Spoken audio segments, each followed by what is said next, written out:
আন্তর্জাতিক বুলেটিনে আমি ঝুমি রহমান আপনাদের সাথে আছি। পবিত্র হজ আজ। লাব্বাইক আল্লাহুম্মা লাব্বাইক ধ্বনিতে মুখরিত হয়ে উঠেছে ঐতিহাসিক আরাফাতের ময়দান। সোমবার মিনায় রাত যাপনের পর মঙ্গলবার ভোর থেকেই আরাফাত ময়দানের উদ্দেশ্যে রওনা দেন লাখো মুসল্লি। এহরামে সাদা কাপড়ে সেখানে আল্লাহর ইবাদতে মশগুল রয়েছেন তারা। لبيك لا شريك لك لبيك إن الحمد والنعمة لك والملك لا شريك لك। লাব্বাইক আল্লাহুম্মা লাব্বাইক ধ্বনিতে মুখরিত সৌদি আরবের আরাফাত ময়দান। মঙ্গলবার ভোর থেকেই মক্কার জাবালে রহমত পাহাড়ের চূড়া থেকে শুরু করে ঐতিহাসিক আরাফাত ময়দানে সমবেত হতে শুরু করেন বিশ্বের বিভিন্ন প্রান্ত থেকে আসা লাখো মুসল্লি। সোমবার মিনার তাঁবু নগরীতে দিন ও রাত ইবাদত বন্দেগীতে কাটিয়ে ফজরের নামাজের পর থেকেই ধাপে ধাপে রওনা দেন তাঁরা। মঙ্গলবার দুপুরের পর আরাফাত ময়দানে হজের মূল খুতবা অনুষ্ঠিত হবে। বিশ্বজুড়ে ইসলামের শান্তি ও সম্প্রীতির বার্তা পৌঁছে দিতে এই খুতবা এবার রেকর্ড ৩৫টি ভাষায় অনুবাদ করে সরাসরি সম্প্রচার করা হবে। এবছর হজের মূল খুতবা দেওয়ার জন্য সৌদি রাজকীয় আদালত থেকে বিশেষভাবে মনোনীত করা হয়েছে মসজিদে নববীর প্রবীণ ইমাম ও খতিব শাইখ আলী বিন আব্দুর রহমান আল হুজাইফিকে। খুতবা শোনার পর হাজিরা আরাফাত ময়দানে জোহর ও আসরের নামাজ আদায় করবেন এবং সূর্যাস্ত পর্যন্ত মহান আল্লাহর দরবারে ক্ষমা ও রহমত কামনায় মোনাজাতে মগ্ন থাকবেন। সূর্যাস্তের পর যাবেন মুজদালিফায়। সেখানে পৌঁছে মাগরিব ও এশার নামাজ আদায় করে মুসল্লিরা খোলা আকাশের নিচে রাত্রি যাপন করবেন এবং শয়তানকে নিক্ষেপের জন্য পাথর সংগ্রহ করবেন। বুধবার সকালে আবার মিনায় ফিরে জামারায় শয়তানকে প্রতীকী পাথর নিক্ষেপ করবেন। এরপর মাথা মুন্ডন এবং আল্লাহর সন্তুষ্টি লাভের আশায় পশু কোরবানি করবেন হাজিরা। এরপর মক্কায় গিয়ে কাবা শরীফ তাওয়াফের মধ্য দিয়ে শেষ হবে পবিত্র হজের মূল পর্ব।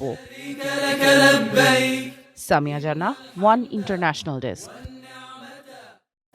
মক্কার আরাফাতের ময়দানে চলছে পবিত্র হজের মূল আনুষ্ঠানিকতা। সরাসরি চলে যাচ্ছি সেখানে।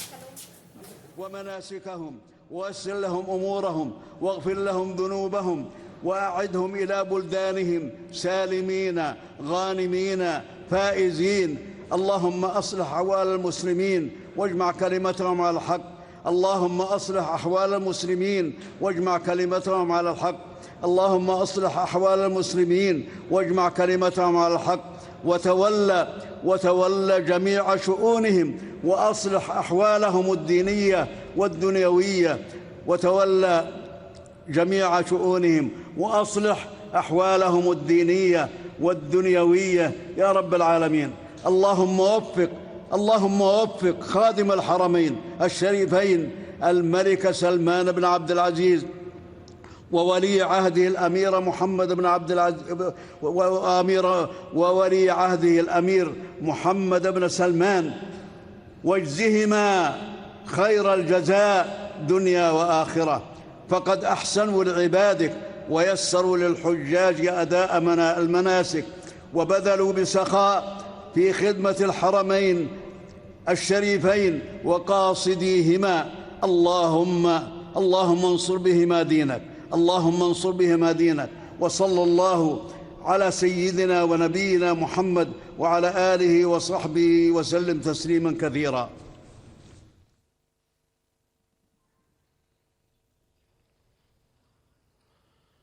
الله أكبر الله أكبر الله أكبر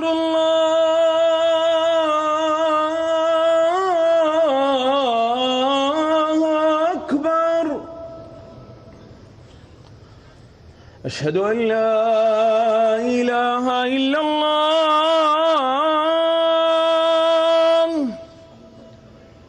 أشهد أن لا إله إلا الله.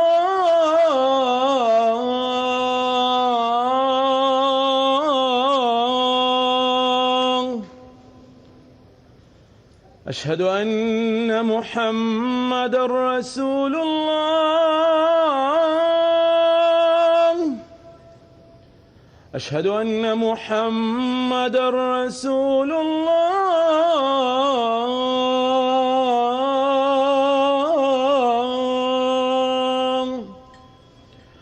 حي على الصلاة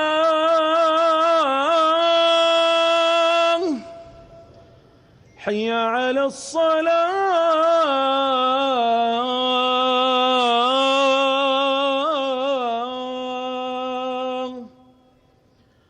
حي على الفلاح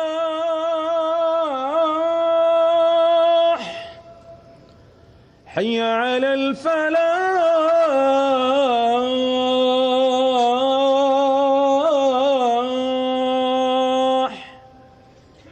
الله أكبر الله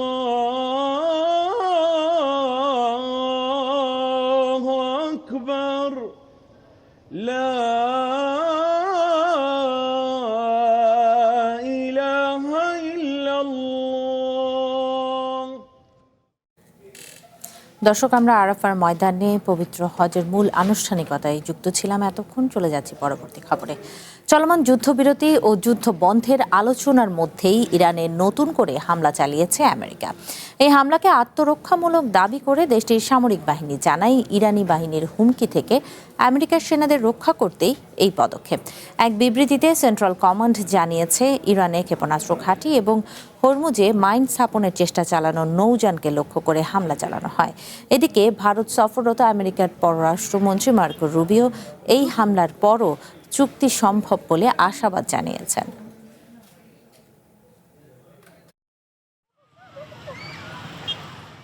যুদ্ধ বন্ধে কাতারে যখন ইরান আমেরিকা আলোচনা চলছে, ঠিক তখন ইরানে আবারও নতুন করে হামলা চালালো আমেরিকার সামরিক বাহিনী। দেশটির সেন্ট্রাল কমান্ড দাবি করছে আত্মরক্ষার্থেই হামলা চালানো হয়। সেন্ট্রাল কমান্ডের মুখপাত্র ক্যাপ্টেন টিম হকিন্স এক বিবৃতিতে বলেন, আমেরিকার সামরিক বাহিনী চলমান যুদ্ধবিরতির মধ্যে সর্বোচ্চ সংযম প্রদর্শন করে নিজেদের বাহিনীকে রক্ষা করে চলেছে। আমেরিকার সামরিক বাহিনী বলছে, হরমুজ প্রণালীতে ইরানের বন্দর আব্বাসের কাছেই এ হামলা চালানো হয়। তেহরানের ক্ষেপণাস্ত্র উৎক্ষেপণ কেন্দ্র এবং মাইন স্থাপনের চেষ্টা করা ইরানের নৌযান এ হামলার লক্ষ্যবস্তু ছিল বলেও জানায় সেন্ট্রাল কমান্ড। আমেরিকার একজন ঊর্ধ্বতন কর্মকর্তা জানান, হরমুজ প্রণালীতে ইরানের 2টি নৌযান মাইন স্থাপন করছিল। একই সময়ে একটি ক্ষেপণাস্ত্র কেন্দ্র আমেরিকার যুদ্ধ বিমানকে লক্ষ্যবস্তু করার পর তাদের সামরিক বাহিনী এই পাল্টা জবাব দেয়। ফক্স নিউজের প্রতিবেদনে জানানো হচ্ছে, আমেরিকার এই হামলায় ইসলামিক রেভলিউশনারি গার্ড কর্পস IRGCর 2টি নৌযান ধ্বংস হয়েছে। এছাড়া বন্দর আব্বাসে অবস্থিত একটি সারফেস টু এয়ার বা ভূমি থেকে আকাশে উৎক্ষেপণযোগ্য ক্ষেপণাস্ত্র কেন্দ্রে আঘাত হানে। হামলা আপাতত শেষ হয়েছে বলে জানায় সেন্ট্রাল কমান্ড। এ হামলার কিছুক্ষণ আগেই ইরানের পররাষ্ট্র মন্ত্রণালয়ের মুখপাত্র ইসমাইল বাঘি জানিয়েছিলেন যে আমেরিকার সাথে আলোচনায় কিছুটা অগ্রগতি হয়েছে, তবে সংঘাতের অবসান ঘটাতে এখনও কোনো চুক্তি কাছাকাছি নয়। এ হামলা চলমান আলোচনা এবং যুদ্ধবিরতিকে কিভাবে প্রভাবিত করবে তা এখনও স্পষ্ট নয়। আমেরিকার পররাষ্ট্রমন্ত্রী মার্কো রুবিও মনে করছেন, হামলার পরও একটি চুক্তি এখনও সম্ভব। সামিয়া জান্নাহ, ওয়ান ইন্টারন্যাশনাল ডেস্ক। আমেরিকার জন্য উপসাগরীয় অঞ্চল আর নিরাপদ নয় বলে হুঁশিয়ারি দিয়েছেন ইরানের সর্বোচ্চ নেতা মোস্তফা খামেনি। শান্তি আলোচনার মধ্যে ইরানের একাধিক লক্ষ্যবস্তুতে ওয়াশিংটনের হামলার পর মঙ্গলবার এই হুমকি দেন তিনি। মোস্তফা বলেন, সময় আর কখনোই পেছনে ফেরত যাবে না। এই অঞ্চলের দেশ ও ভূখণ্ডগুলো আর আমেরিকার ঘাঁটির ঢাল হিসেবে কাজ করবে না। এদিকে মঙ্গলবার ইরানের আকাশসীমা থেকে আমেরিকার একটি MQ রিপার ড্রোন ধ্বংসের দাবি করেছে রেভলিউশনারি গার্ড কর্পস। এছাড়াও সেন্টকমের RQ-4 ড্রোন এবং F-35 যুদ্ধবিমানকে লক্ষ্য করেও হামলা চালানোর কথা জানিয়েছে বাহিনীটি। যুদ্ধবিরতির লঙ্ঘন করে যে কোনো আগ্রাসনের বিরুদ্ধে জবাব দেওয়ার সম্পূর্ণ অধিকার রয়েছে বলে বার্তা দিয়েছে বাহিনীটি। ইরানের নতুন করে হামলার পর সম্ভাব্য চুক্তিতে আরও কয়েকদিন সময় লাগতে পারে বলে জানিয়েছেন আমেরিকার পররাষ্ট্রমন্ত্রী মার্কো রুবিও। কাতারে ইরানের প্রতিনিধিদের আলোচনার কথা নিশ্চিত করেন তিনি। জানান, প্রেসিডেন্ট ট্রাম্প চুক্তি করলে তা ভালোভাবে করবেন অথবা অন্য বিকল্প প্রস্তুত আছে বলেও সতর্ক করেন রুবিও।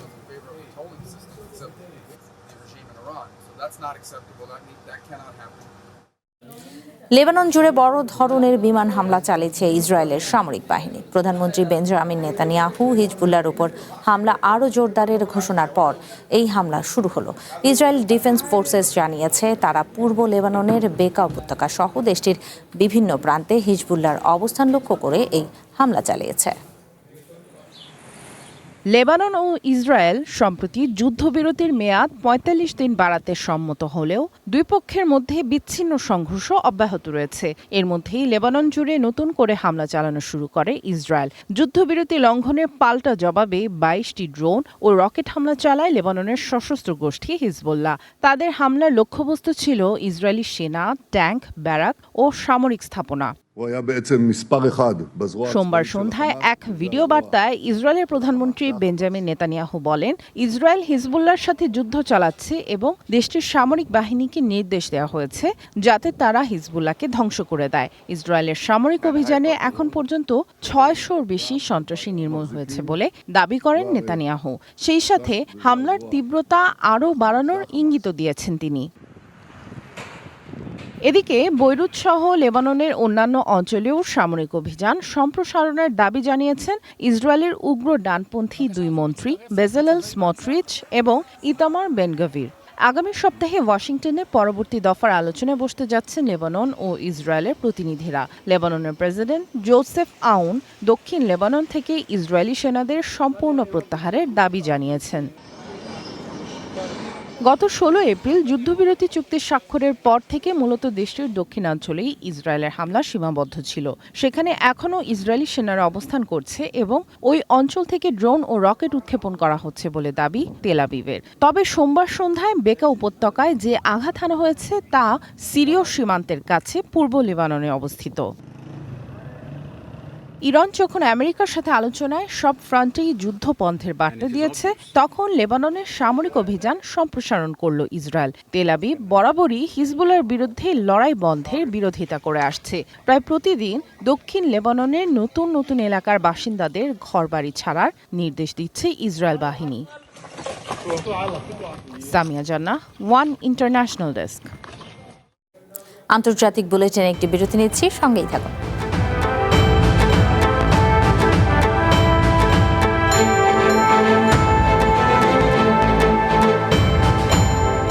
দেশের ভবিষ্যৎ তার ভিত্তি থেকে, তাই বিশ্বখ্যাত জার্মান ভিআরএম প্রযুক্তিতে কনফিডেন্স সিমেন্ট নির্মাণ করেছে নতুন প্ল্যান্ট। ইন্দোনেশিয়া থেকে আমদানিকৃত এ গ্রেড ক্লিংকারের সমন্বয়ে উৎপাদিত কনফিডেন্স সিমেন্ট কোয়ালিটি অ্যাসিওরেন্স ল্যাবে পরীক্ষিত প্রতিটি কণায় নিশ্চিত করা হয় সর্বোচ্চ মান। আর এই এ গ্রেড ক্লিংকারের কনফিডেন্স সিমেন্ট পৌঁছে যাবে বাংলাদেশের প্রতিটি শহর ও গ্রামে, প্রতিটি প্রান্তে, বাংলাদেশের হৃদয় জুড়ে।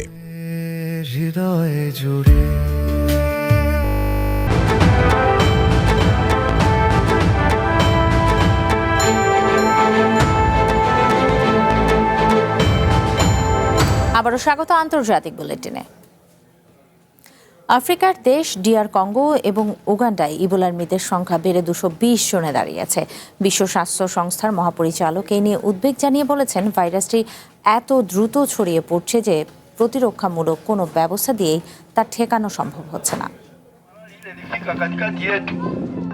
ডিআর কঙ্গোর কিগঞ্জের শরণার্থী শিবির মাইক হাতে ঘরে ঘরে গিয়ে বাসিন্দাদের সচেতন করছেন camp supervisor Richard M Bagado. বরণঘাতী ইবোলা ভাইরাস থেকে বাঁচতে সবাইকে সাবান অথবা ছাই দিয়ে হাত ধোয়ার অনুরোধ জানাচ্ছেন তিনি।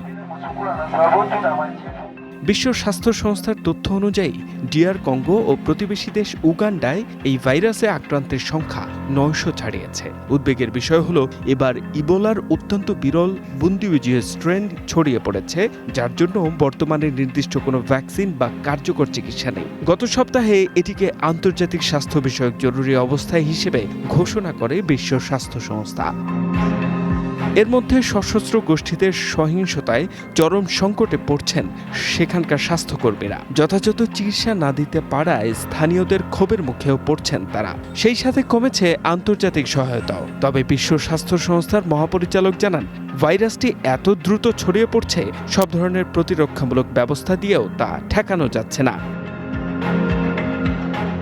এর আগে ডক্টরস উইদাউট বর্ডার্সের একটি অস্থায়ী কেন্দ্রে সন্ত্রাসীরা আগুন দিলে সেখান থেকে 18 জন সন্দেহভাজন ইবোলা রোগী পালিয়ে যায়, যাদের সন্ধান এখনও পাওয়া যায়নি। এই যে মাতাউল্লাহ, ওয়ান ইন্টারন্যাশনাল ডেস্ক। খনিজ খাতের উপর একক কোনো দেশের একচেটিয়া আধিপত্য কমানোর আশা করছে দুই বড় পরাশক্তি ভারত ও আমেরিকা। খনিজ সম্পদ ও সবুজ জ্বালানির উপকরণ রেয়ার আর্থ সরবরাহ নিয়ে দুই দেশের বড় চুক্তি সইয়ের পর এমন আশা করছেন দুই দেশের নেতারা। প্রযুক্তি ও শিল্প খাতের অতি প্রয়োজনীয় খনিজ সম্পদের নিরাপত্তা নিশ্চিত করতে হাত মেলালো ভারত ও আমেরিকা। মঙ্গলবার ভারতের নয়াদিল্লিতে দুই দেশের মধ্যে এই সংক্রান্ত একটি গুরুত্বপূর্ণ চুক্তি সই হয়।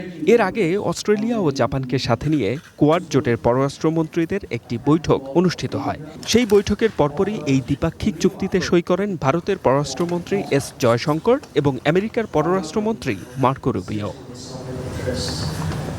এ সময় জয়শঙ্কর বলেন, এই চুক্তি ভারতের সরবরাহ ব্যবস্থাকে আরও শক্তিশালী ও বহুমুখী করবে। এই চুক্তির মূল লক্ষ্য হল খনিজ সম্পদ এবং বিরল উপাদানগুলোর উত্তোলন, প্রক্রিয়াজাতকরণ এবং পুনঃ ব্যবহারের ক্ষেত্রে আমাদের পারস্পরিক সহযোগিতা আরও বাড়ানো।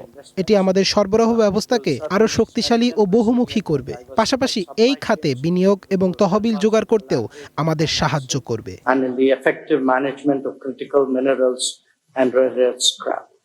বৈঠক শেষে মার্কো রুবিও জানান, আধুনিক প্রযুক্তির জন্য প্রয়োজনীয় এই খনিজ উপাদানগুলোর ক্ষেত্রে কোনো একক দেশের উপর নির্ভর করে থাকাটা ঝুঁকিপূর্ণ।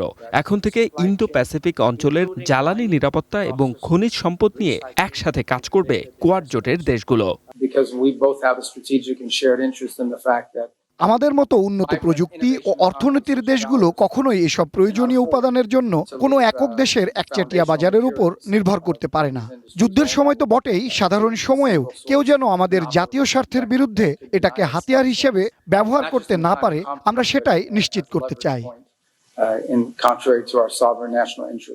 বিশ্লেষকরা মনে করছেন, আন্তর্জাতিক বাজারে বিশেষ কিছু খনিজ উপাদানের ক্ষেত্রে চায়নার যে একচ্ছত্র নিয়ন্ত্রণ রয়েছে তা মোকাবেলা করতেই ভারত ও আমেরিকার এই যৌথ উদ্যোগ।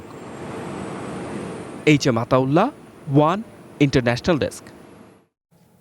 আন্তর্জাতিক বুলেটিনে আরেকটি বিরতি নিচ্ছি, সঙ্গেই থাকুন।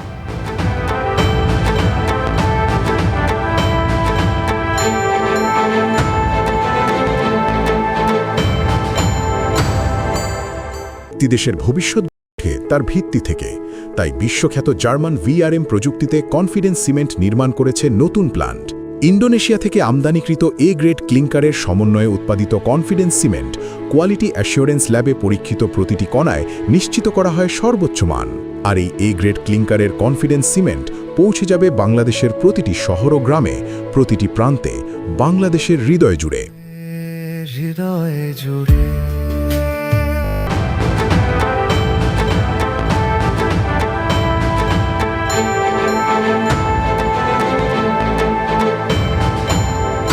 আবারও স্বাগত আন্তর্জাতিক বুলেটিনে। রাশিয়ার নতুন হামলার হুমকির মুখে মিত্রদের পিছু না হটার আহ্বান জানিয়েছে ইউক্রেন। সোমবার স্থানীয় সময়ে দেশটির পররাষ্ট্রমন্ত্রী আন্দ্রি সিবিলহা বলেন, মস্কোর ব্ল্যাকমেইল বা হুমকির কাছে নতি স্বীকার করা যাবে না। এর আগে কিয়েভের প্রতিরক্ষা ও শিল্প কারখানার ধারাবাহিক হামলার হুমকি দিয়েছে রাশিয়ার পররাষ্ট্র মন্ত্রণালয়।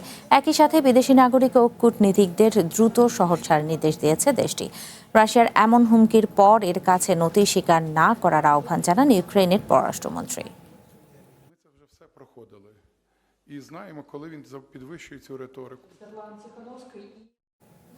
রঙের জোয়ারে মেতে উঠেছে জার্মানির রাজধানী বার্লিন। তীব্র গরম আর তাপদাহ উপেক্ষা করেই শহরটির রাজপথে নেমেছে লাখো মানুষের ঢল।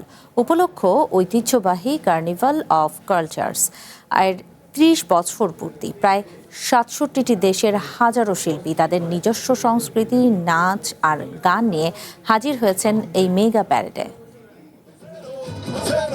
কাঠের পায়ে ব্রাজিলের ঐতিহ্যবাহী সাম্বা, ঠিক পেছনেই বিশালাকার কাঁকড়ার রঙিন ফ্লোর। চমৎকার আবহাওয়া উপভোগ করতে করতেই উৎসবে মেতেছে বার্লিন। উপলক্ষ শহরটির ঐতিহ্যবাহী কার্নিভাল অফ কালচার্সের 30 বছর পূর্তি। ব্রাজিলের এই দলের পরপরই প্যারেডে দেখা যায় জাপানি ঐতিহ্যবাহী নাচ। বহুজাগতিক এই মিলন মেলায় এবার অংশ নিয়েছে বিশ্বের নানা প্রান্তের হাজারো শিল্পী। আর প্রিয় শহরের এই বর্ণিল রূপ দেখতে রাজপথে ভিড় করেছেন দর্শনার্থীরা। আমি প্রতি বছরই এই কার্নিভালে আসি। একসঙ্গে পৃথিবীর এত দেশের সংস্কৃতি দেখার আনন্দই আলাদা। এটা সত্যিই দারুণ সুন্দর। দর্শকদের উচ্ছ্বাসের মাঝেই ঐতিহ্যবাহী পোশাকে হাজির ইউক্রেনের খুদে পারফর্মাররা। আয়োজকরা বলছেন প্রায় ৬,০০০ শিল্পীর এই মিলন মেলা আসলে বিশ্বজুড়ে সম্প্রীতির বার্তা ছড়িয়ে দেওয়ারই প্রয়াস।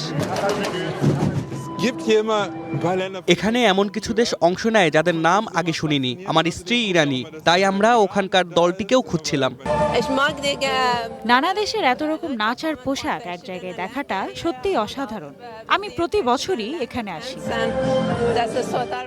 উৎসবের শেষ ভাগে সবার নজর কাড়ে বলিভিয়ার বাহারি পোশাক। ১৯৯৬ সাল থেকে শুরু হওয়া এই আয়োজন যেন আরও একবার মনে করিয়ে দিল সংস্কৃতি বা আনন্দের কোনো সীমা হয় না। সুলাইমান সবুজ, ওয়ান ইন্টারন্যাশনাল ডেস্ক।